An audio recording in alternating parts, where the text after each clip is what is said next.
Tudi v znamenju naravnih katastrof ter vojn na Bližnjem vzhodu in Ukrajini so danes potekala bogoslužja na Veliki Šmarn, praznik Marijinega vnebovzetja. V teh čudnih časih še toliko bolj potrebujemo vero, pravijo verniki, ki so praznik preživeli v svetišču Marije Pomagaj na Brezjah. Prišli so iz vse Slovenije, več kot 3000 jih je dopoldne prisluhnilo srednji maši, ki jo je vodil ljubljanski nadškof metropolit Stanislav Zore. Se mi zdi, da tudi veliko mladih čedalje vsako leto se mi zdi jih je več, kar je zelo lepo tukaj videti in pa ja, se tudi strinjam, da v vseh teh vojnah in krizah po svetu se mi zdi, da se čedalje več zatekamo v veri, kar je pa tudi prav. Že danes zjutraj je bilo, se mi zdi, veliko več kot prejšnja leta in tudi pevci, ki so prihajali sem, so povedali, da je kar gneča, kar se prejšnja leta ni zgodilo.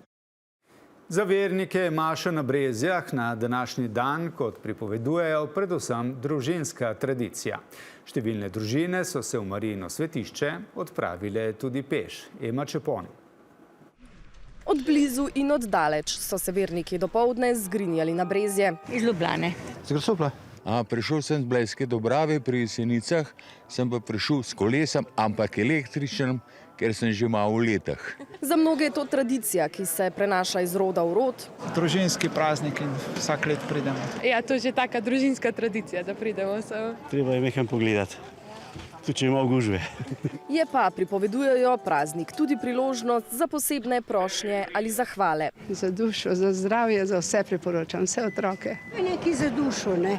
Starega človeka. Letos smo imeli 50 let Abrahama, zato sem se prišla letos Marije Pomagaj zahvaliti za zdravje. Osrednjo mašo je znova vodil ljubljanski škof metropolit Stanislav Zore. V pridigi se je dotaknil vojn, v katerih umirajo nedolžni, in znova poudaril že znano stališče cerkve glede evtanazije in splava. V našem svetu otroci umirajo.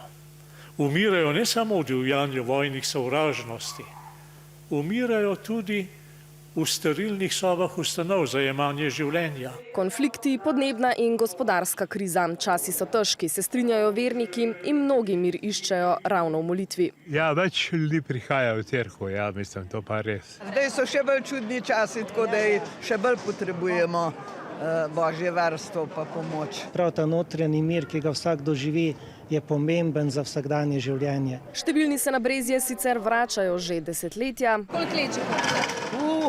30 več. Sigurno, pa še več, ja. Pridete vsako leto? Ja, skoraj vsako leto, ja. Med rednimi obiskovalci je tudi naš snemalec Jože, res da vedno službeno. Letos so že 18 zaporedoma tukaj, praznujem tudi svoj rojstni dan. Pred baziliko Marije Pomagaj je dopoldne v en glas molilo 3000 ljudi, še več pa se jih bo v tem slovenskem narodnem svetišču zvrstilo prek celotnega dne.